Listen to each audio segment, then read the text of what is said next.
चलिए देखिए, आप लोगों ने बहुत ऐसे गाने में सुना होगा कि सजदा, एक अभी हाल फिलहाल में गाना चल रहा है, मैंने वहीं किए सजदे जहां सर झुकाना मना था। तो सजदा, सजदा की शुरुआत किसने किया था? तो देखिए, इल्तुतमिश का इल्तुतमिश का एक 40 समूहों का सरदार था।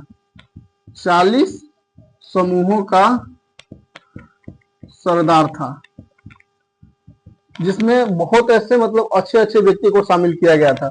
उसको बोला जाता था तुर्क ए चहलगानी। तुर्क ए चहलगानी, इसका मतलब होता है 40 समूहों का सरदार। ठीक है, तो इसी में एक बलवन नाम का व्यक्ति था। बलवन नाम का व्यक्ति था। उन्होंने जब इल्तुतमिश के मरणोपरांत इन्होंने जब गद्दी संभाला तो 21 समूह के थे, तुर्क ए चहलगानी। तो उसमें का जो और आदमी थे, जब ये देखिए, बुरा कब लगता है जब आप पढ़ रहे हो और आपको दोस्त से पढ़ने का नौबत आ जाए तो बहुत बुरा लगता है। ठीक वही यहां भी हुआ था। अब 40 समूहों का सरदार था, जिसमें से बलवन क्या बन गया था? राजा बन गया था। और इस 40 समूहों को एक घट गया, 39 हो गया। 39 को बहुत खटकता था कि ये हमारे साथ कहता था, हम उसे राजा नहीं मानेंगे, राजा नहीं मानेंगे, उसको जो करना हो कर ले। तो ये तो राजा था और बहुत छोटे कद का था, लेकिन दिमाग बहुत तेज था। तो इन्होंने क्या किया, बोला कि ठीक है, अगर नहीं मानोगे तो हम मनाएंगे, जरूर मनाएंगे। उन्होंने क्या लाया? सजदा। सजदा। अब इसका मतलब ये होता है, अगर तुम राज दरबार में जा रहे हो तो राजा दिख जाए तो उन्हें यहीं से ही तो प्रणाम करना है। तो ये चीज क्या कहलाएगा? सजदा। सर झुका के प्रणाम करना। अब इन्होंने बोला कि देखा जाएगा, लगा दिया तो क्या हो गया, सजदा लगा दिया तो क्या हो गया, हम हर जगह सर झुका के। और हमारे हित के बीच में अगर हमारे हित राजा बन जाए तो हम बोलेंगे ना, हमरे हित हम ऐसी करेंगे, न करो भाई, छोड़ हटाओ, जो करेगा तो इसे कर ली। उसके बाद में उन्होंने देखा ये नहीं मान रहा है, उन्होंने अब लगा दिया पैबोस। पैबोस। अब पैबोस क्या है? अगर आप राजा के दरबार में जा रहे हैं तो राजा के पास जाके पूरे दंडवत लेटकर, पूरे एकदम सीधा लेटकर उसके पैर के अंगूठे को चूमना है।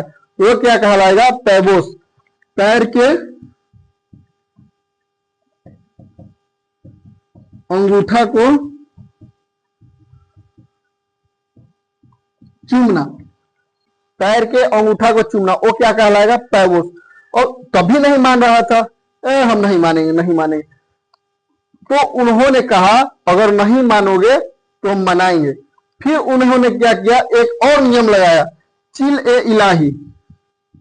चिल ए इलाही। बोला कि राजा ईश्वर का प्रतिछाया होता है, राजा ईश्वर का छाया होता है, छाया होता है और तुम्हें मानना पड़ेगा।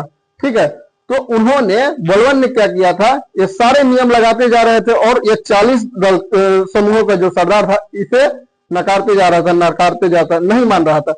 तो उन्होंने लास्ट में एक नियम लाया और वो नियम आया रक्त एवं लौह की नीति। रक्त एवं लौह का नीति। देखिए, कहा गया है अगर आपको मतलब यानी कभी युद्ध ना करना हो तो हमेशा युद्ध के लिए तैयार रहिए।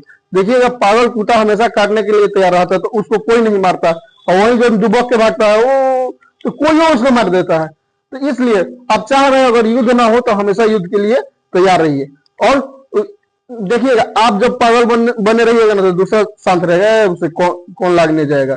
ठीक है, तो वही क्या किया, बलवन ने वही नियम लागू कर दिया, रक्त एवं लौ का नीति, और बोला अगर जो राजा के नियम को नहीं मानेगा उसका सीधा सामना होगा मेरे तलवार और उसके सर के बीच, सीधा उड़ा देंगे। तो उन्होंने क्या किया था, रक्त एवं लौह के नीति के लाया, बोला कि अगर जो मेरे आदेश का पालन नहीं करेगा उसका सर घर से अलग कर दिया जाएगा। तो वही नियम, सर को घर से अलग करना, ये कहलाएगा क्या, रक्त एवं लौह का नीति। और ये किसने लाया था, तो ये लाया था बलवन ने। और कितने कद के आदमी था, बहुत मतलब छोटे कद का आदमी था, और उन्होंने ये सारे नियम लगाया था, सजदा या पैबोस, और उसी का देन है आज, जो आज हम हर गाने में सुनते हैं, मैंने किए वही सजदे जहां सर झुकाना मना था, वही है। ठीक है, चलिए।